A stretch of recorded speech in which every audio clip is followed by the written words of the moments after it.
Une huitième place en Première Ligue après 11 journées de championnat, 6 victoires, 5 défaites, une dernière place en Champions League. Là, les matchs retour ont commencé et Manchester United est dernier. Un plan de jeu inexistant, des joueurs qui n'y sont complètement plus. Voilà le plan pas très fameux de Manchester United en cette période où nous sommes. Et dans cette vidéo, on va essayer de voir si le poste d'Eric Ten Hag est en jeu. Si Eric Ten Hag, en ce jour, devrait être viré ou pas. On va essayer de voir ça dans cette vidéo. Déjà, merci à tous ceux qui prennent le temps de regarder mes vidéos. Merci à tous ceux qui prennent le temps de s'abonner et de laisser un petit pouce ou un commentaire pour le référencement. Ceux qui ne le font pas, je vous invite vivement à le faire pour si vous soutenez Manchester United, si vous appréciez ce qui se fait sur cette chaîne, ou sinon, dites-moi dans les commentaires ce que vous n'appréciez pas et ça sera changé. Mais laissez-moi un avis dans les commentaires. Vous savez, c'est pour le référencement. Déjà, Erik ten Hag a commencé cette saison de la très très mauvaise des manières. Cette saison a commencé avec énormément de blessés. Il y a pratiquement la moitié de l'équipe qui a été blessée. Des joueurs qu'on ne pensait même plus jouer à Manchester United qui ont été rappelés parce que il y a eu trop de blessés. La plupart des nouveaux arrivants, des nouveaux transferts sont blessés, sont arrivés blessés ou ont commencé blessés. Des jeunes très prometteurs comme Kobe Meno se sont blessés en pré-saison et jusqu'à maintenant, on ne les a pas encore revus après 11 journées de championnat.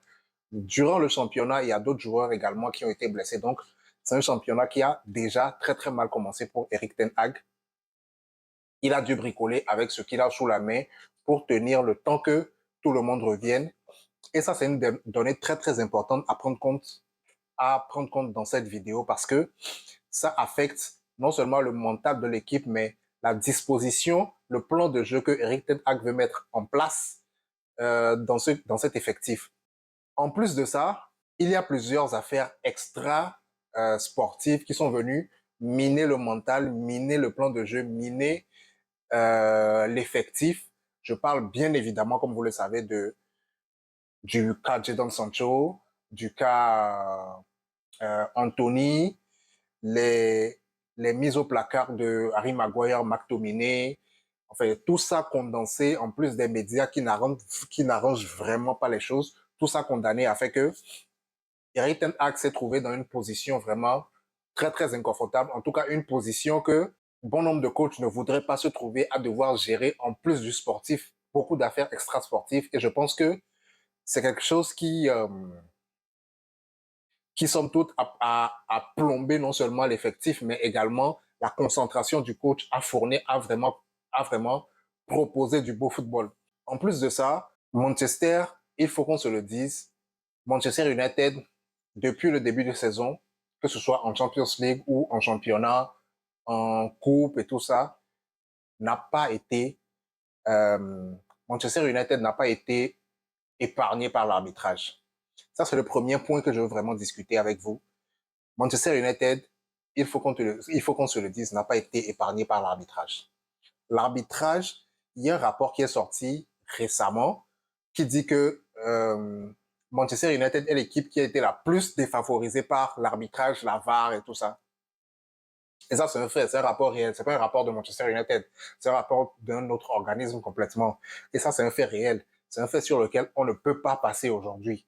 Il y a beaucoup d'erreurs d'arbitrage en défaveur de United. Il y a beaucoup d'erreurs d'arbitrage qui pénalisent United aujourd'hui.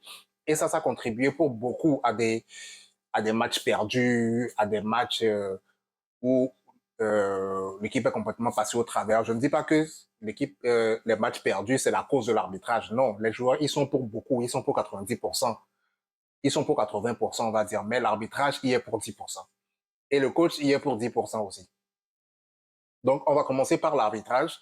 L'arbitrage a vraiment plombé beaucoup de choses, a vraiment mis le moral des joueurs un peu à bas parce que quand tu vois match après match, toutes ces erreurs d'arbitrage contre toi, toutes ces erreurs d'arbitrage, toutes ces décisions défavorables contre toi, au bout d'un moment, tu commences à encaisser le coup. Au bout d'un moment, les joueurs sont des êtres humains, ce ne sont pas des robots. Et au bout d'un moment, tu commences à encaisser le coup. Tu encaisses le coup, tu n'as pas le choix. Hormis ça, le 80%, ce sont les joueurs. Comme je l'ai dit au début, il y a beaucoup de blessés. United a commencé la saison avec beaucoup de blessés. C'est maintenant, en mi-novembre, en début novembre, que certains joueurs sont en train de revenir. Je pense bien évidemment à Mason Mount. J'ai pensé à Amrabat. Je pense à Varane également. C'est maintenant que beaucoup de joueurs sont en train de revenir. Et encore certains joueurs. Je pense également à Wan-Bissaka qui est revenu récemment. Très très bon retour de Wan-Bissaka.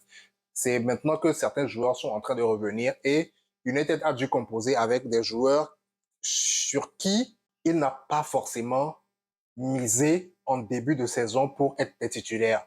Je pense à des joueurs comme McTominay, je pense à des joueurs comme Harry Maguire, je pense à des joueurs comme Hannibal Mejbri. Ce sont des joueurs qui, en début de saison, n'étaient pas partis pour être titulaires. N'étaient pas partis, il faut qu'on se le dise, ce sont des joueurs qui n'étaient pas partis même pour faire partie de pour figurer sur la feuille de match. Mais aujourd'hui, c'est des joueurs qui se retrouvent titulaires parce qu'il y a énormément d'absence. C'est des joueurs qui font énormément du bien à l'effectif. Je ne refuse pas. Harry Maguire, magistral. McTominay, magistral sur ses premiers matchs, en tout cas. C'est des joueurs qui font beaucoup de bien à l'effectif. Je ne refuse pas. Mais ce ne sont pas des joueurs qui étaient programmés pour débuter sur les feuilles de match ou même débuter des rencontres en ce début de saison. Et ça, c'est quelque chose qui a bouleversé le plan de jeu d'Eric Ten Hag, le plan de jeu qu'il a fait durant toute la pré-saison. On a vu que Ten Hag a fait une excellente pré-saison. Ils ont joué des matchs contre le Real, contre Dortmund, je pense bien, si ma mémoire est bonne, où on a vu des belles choses. On a vu de très, très belles choses. On a vu des joueurs émergents qui ont proposé de très, très belles choses. En tout cas, on a vu beaucoup de belles choses durant la pré-saison. La pré-saison ne fait pas la saison, je suis d'accord. La pré-saison ne fait pas la saison, mais en pré-saison, on a vu beaucoup de belles choses qu'on n'arrive plus à voir durant cette saison. Et ça, c'est extrêmement déplorable pour Manchester United. Donc, les joueurs, ils sont pour beaucoup, ils sont pour 80%. Et je pense que la mentalité également des joueurs en ce début de saison, elle n'est pas irréprochable. La mentalité des joueurs en ce début de saison n'est pas irréprochable du tout. Quand tu vois des joueurs qui n'arrivent pas à faire un contrôle, qui n'arrivent pas à bien se placer sur le terrain, qui ratent des passes qu'ils ne devraient pas rater, des joueurs qui n'arrivent pas à se défaire d'un 1 contre 1, des joueurs qui sont censés être techniques normalement, pour certains, des joueurs comme Marcus Rashford, des joueurs comme Garnacho, des joueurs comme Diogo Dalot, qui sont normalement des joueurs très, très techniques, qui en 1 contre 1 en accélération te déposent sur le carreau, mais qui cette saison n'y arrivent plus du tout, n'y arrivent pas du tout. Alors là, pas du tout. Et ça, c'est quelque chose que jusqu'à présent, je ne comprends pas. Mais ça, ce n'est pas la faute du coach. Ça, c'est la faute des joueurs. Ça, c'est les joueurs qui ne sont pas concentrés, qui ne sont pas focus sur ce qu'ils font sur le terrain. Et ça pénalise vraiment toute l'équipe.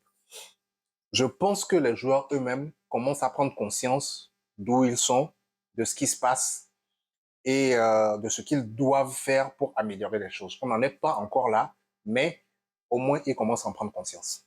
Le troisième point qui, pour moi, est la cause de cette déchéance de Manchester United en ce début de saison, c'est le coach.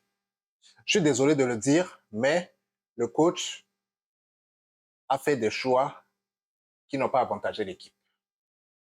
Quand je parle de choix, je ne parle pas de bon, je parle un peu de choix de joueurs. Je vise des joueurs comme Anthony.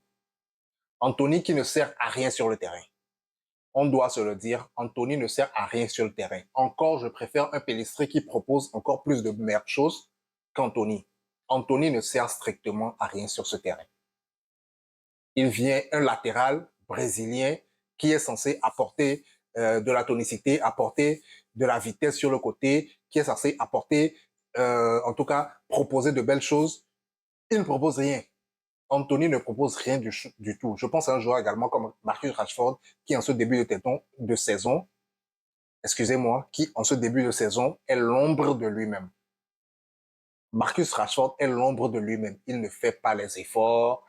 Euh, Dès qu'il se fait prendre le ballon, on dirait qu'il est agacé, il veut plus courir pour récupérer le ballon. En tout cas, il n'y a aucun effort qui est fait de sa part, il n'y a aucun effort qui est produit par ce joueur. Et ça commence à être agaçant. Je ne sais pas s'il pense qu'il est déjà arrivé, comme on dit chez nous, qu'il se prend pour le grand joueur qu'il n'est pas encore, parce que la saison dernière, il a produit une saison fameuse, fabuleuse, étincelante et tout ce qu'on veut. Et cette saison, il se prend déjà pour le grand patron de l'équipe. Il n'a plus à faire certains efforts. Voilà, il est déjà fatigué, il ne veut plus produire, tout ça. Si ça passe, ça passe. Si ça ne passe pas, ben, c'est pas de sa faute. Quelqu'un d'autre va le récupérer derrière lui et lui redonner le ballon de toute façon. C'est pas comme ça. C'est pas comme ça que ça se passe. Quand tu vas dans d'autres équipes, les joueurs font le travail qu'il faut. Et cette saison, Marcus Rashford, il ne fait pas le travail comme il faut. Je suis désolé de le dire, mais Rashford, il ne fait pas le travail comme il faut. Et ça, aussi, c'est quelque chose qui est déplorable. C'est quelque chose qui est très déplorable. Le Marcus Rashford qu'on a vu la saison dernière, ce n'est pas le même qu'on voit cette saison. Ce n'est pas du tout le même. C'est un joueur fantôme. Marcus Rashford, limite, il devrait être au banc, remplacé par, je ne sais pas qui, Garnacho, ou en tout cas, un autre joueur qui ferait beaucoup mieux le travail que lui. Donc, pour revenir sur le coach est également en partie responsable de cette déchéance de Manchester United parce que déjà, ses choix de joueurs sont critiquables et son plan de jeu, sa formation de jeu, pour moi, elle est également critiquable. La saison dernière, on jouait en 4-3-3. Au milieu, 3, Casemiro, Bruno Fernandes, Eriksen. Ça a très bien fonctionné pendant de nombreux matchs. Pendant de nombreux matchs, ça a très, très bien fonctionné. Devant en attaque, on avait Jadon Sancho, Anthony, Marcus Rashford en neuf. Souvent, Rashford décalait sur le côté. Quand Anthony Martial rentre, alors Anthony Martial prend le rôle de neuf et Rashford décale sur le côté. Mais ça, ça a toujours tourné autour de ça. Et ça fonctionnait très bien. On a vu la saison dernière, on a réussi à accrocher les places qualificatives. On a fait de grands matchs. On a gagné contre City. On a gagné contre Arsenal. On a fait de très, très beaux matchs. Pourquoi je pense que cette saison, Erik Ten Hag a laissé tomber cette formation parce que on a recruté un neuf de métier, Rasmus Højlund, parce que on a recruté un milieu, Mason Mount, et Erik Ten Hag tient forcément à faire jouer ses joueurs. Je suis parfaitement d'accord. Et également le capitana qui est revenu à Bruno Fernandes, on ne peut pas le drop de l'équipe. Le capitaine, on ne peut pas le drop de l'équipe. On ne peut pas, il doit être titulaire sur les matchs, en tout cas de première ligue. Il doit être titulaire parce que c'est le capitaine. Donc, ça force un peu la main à Erik ten Hag à avoir cette formation pour vraiment faire jouer les joueurs qu'il a fait venir. Mais cette formation, on le voit très bien, ça ne fonctionne pas. Ça ne fonctionne pas du tout, du tout, du tout. Cette formation avec deux milieux, trois avant-centres et puis, enfin, trois attaquants et un neuf. Les trois de devant, c'est Marcus Rashford, Bruno Fernandes et puis Anthony. Et puis, devant en neuf, il y a Rasmus Højlund. Les deux au milieu, soit c'est Casemiro et puis Amrabat, ou soit c'est Casemiro, McTominay, soit c'est Casemiro, Eriksen, soit c'est Amrabat, Eriksen. En tout cas, ça tourne. Et ben, la défense reste la même, quatre défenseurs avec les ailiers, que ce soit Diego Dalot, Wan-Bissaka ou Reguilon qui est arrivé aussi récemment, ou soit Lindelof qui joue parfois le rôle d'ailier. Non seulement ça ne fonctionne pas en attaque, mais également en défense, ça ne fonctionne pas parce qu'on prend beaucoup de buts. On prend énormément de buts. Si je me base juste sur cette Champions League qu'on a commencé, on est allé au Bayern. On a mis 3 buts au Bayern de Munich. On a réussi à mettre 3 buts au Bayern de Munich. Mais on en a pris 4 derrière. On est allé à Galatasaray. On a joué contre Galatasaray. On a réussi à mettre 2 buts à Galatasaray. Mais on a réussi à en prendre 3 derrière. On a perdu. On a joué contre Copenhague tout récemment. On a réussi à en mettre 3. Mais on en prend 4 derrière. Ça veut dire qu'il y a quelque chose qui ne fonctionne pas. Et quand tu regardes les matchs, que ce soit les matchs de Champions League ou les matchs de championnat, le milieu inexistant. Il n'y a pas de milieu du tout. Il n'y a pas de milieu. Et quand il n'y a pas de milieu, c'est rédhibitoire pour une équipe. Parce que les grands matchs se jouent en milieu de terrain. Les occasions se créent en milieu de terrain, les récupérations se font en milieu de terrain. Tout se joue au milieu de terrain. Et quand il n'y a pas de milieu, il n'y a pas de milieu du tout. À United, actuellement, depuis le début de saison, il n'y a pas de milieu. Moi, c'est un constat que j'ai fait et c'est un constat qui ne favorise pas l'équipe. Ce milieu à 3, il fonctionnait bien. La saison dernière, on a tous loué les bienfaits que Casemiro a apporté à cette équipe. Pendant de nombreux matchs, il a été l'homme du match parce qu'il apportait beaucoup. Il marquait des buts, il récupérait, il faisait le rôle de chien de garde devant la défense. En tout cas, il apportait beaucoup. Mais cette saison, Casemiro disparu. Disparu. Limite, il n'a plus envie de rester à United, il veut partir. Disparu. Le milieu, disparu. Les milieux qu'on met ce milieu à 2, il se fait bouffer n'importe comment. Le match contre City, inexistant ce milieu. Le match contre Crystal Palace, inexistant. Le match contre Fulham, inexistant. Le match contre Copenhague, dernièrement. Le match contre le Bayern. Il n'y a pas de milieu. Et ça, c'est quelque chose que Eric Ten Hag doit corriger très, très, très, très rapidement. S'il faut que des joueurs tombent, les joueurs vont tomber. S'il faut que des joueurs ne soient plus titulaires, qu'ils soient remplaçants, les joueurs vont tomber. Maintenant, au vu de tout ça, au vu de tout ce qui se passe actuellement à United, est-ce que le poste de Ten Hag est en danger? Mon avis personnel, et ça c'est personnel, vous me direz dans les commentaires ce que vous en pensez, ça c'est vraiment personnel. Je ne pense pas que Ten Hag soit en danger, en tout cas pas pour le moment. Je m'explique. Il a de bons arguments en sa faveur. Il a eu beaucoup de blessés, il a dû bricoler avec ce qu'il a sous la main, donc c'est normal que les résultats, quelque part, ne suivent pas, parce que il y a pratiquement la moitié de l'équipe qui était blessée, la moitié de l'équipe titulaire qui était blessée, et pour une fois, ce n'est pas Anthony Martial qui était blessé, ça fait bizarre. Il y a la moitié de l'équipe titulaire qui était blessée, et il commence à revenir petit à petit. Il a dû bricoler avec ce qu'il avait. Il a dû rappeler des joueurs qui ne faisaient même plus partie de la feuille de match. Et ça, c'est un gros argument en sa faveur.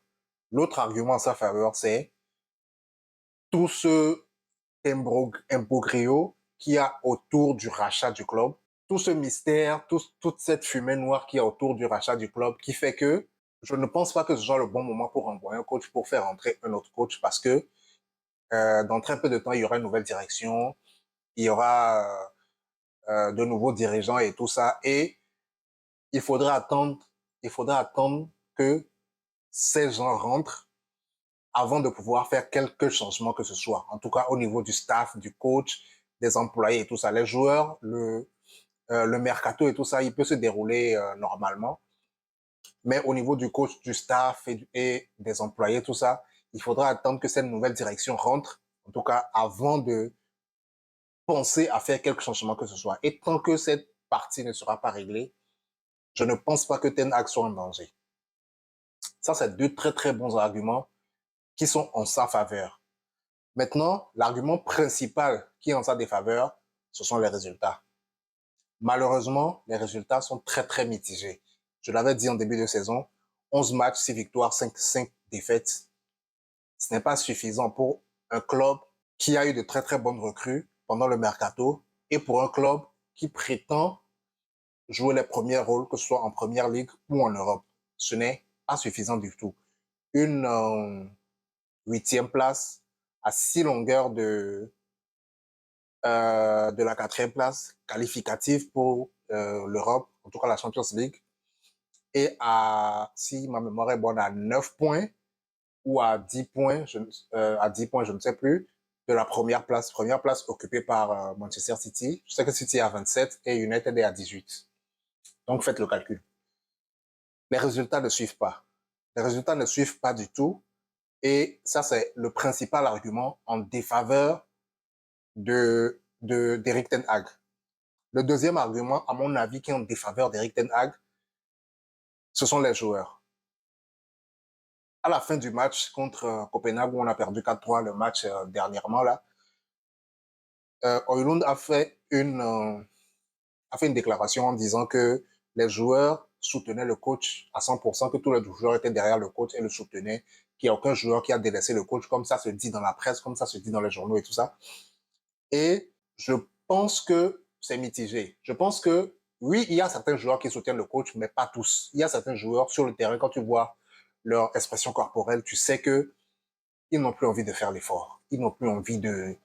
Ça sent pas bon dans le vestiaire. Ça se voit que ça sent pas bon. En plus de la gestion de certains joueurs, apparemment, selon les joueurs, il y a certains joueurs qui sont chouchous du coach, Anthony, et il y a certains joueurs qui, vraiment, le coach leur tombe dessus n'importe comment, que ce soit dans la presse, dans les journaux, en conférence de presse, tout ça.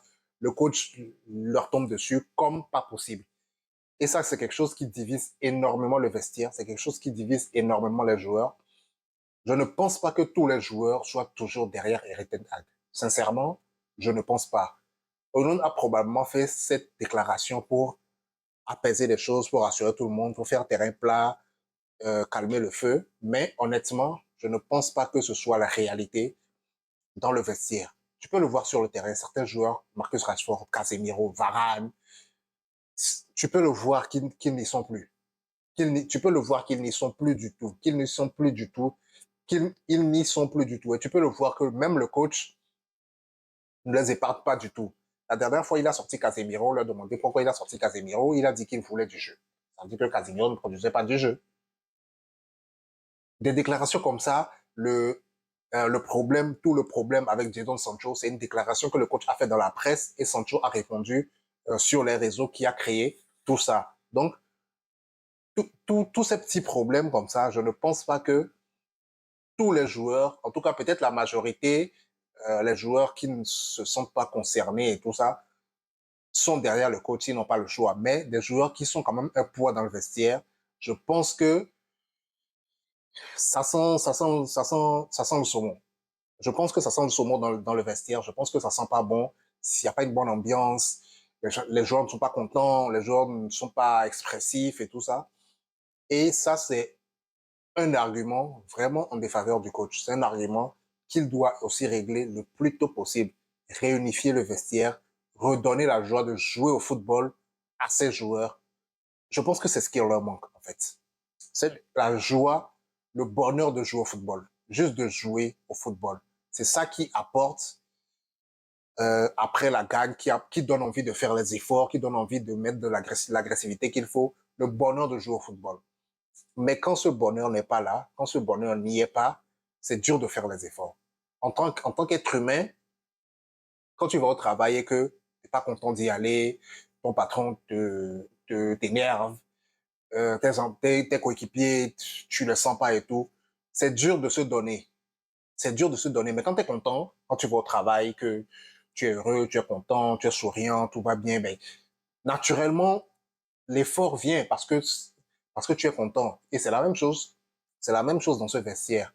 Je ne pense pas que les joueurs soient toujours contents de jouer. En tout cas, sous le coach, il y a beaucoup de décisions qui ont été prises qui n'arrangent pas les joueurs, qui ne vont pas dans le sens des joueurs. Et ça, c'est quelque chose fondamentalement qui doit être corrigé. Vous me direz dans les commentaires ce que vous en pensez. En tout cas, moi, c'est la fin de cette vidéo. Somme toute, je ne pense pas que la place d'Erik ten Hag soit en danger actuellement à l'heure où nous parlons. Même s'il y a une défaite ce week-end contre Luton, son poste ne sera pas en danger. En tout cas, je ne pense pas que ça soit en danger.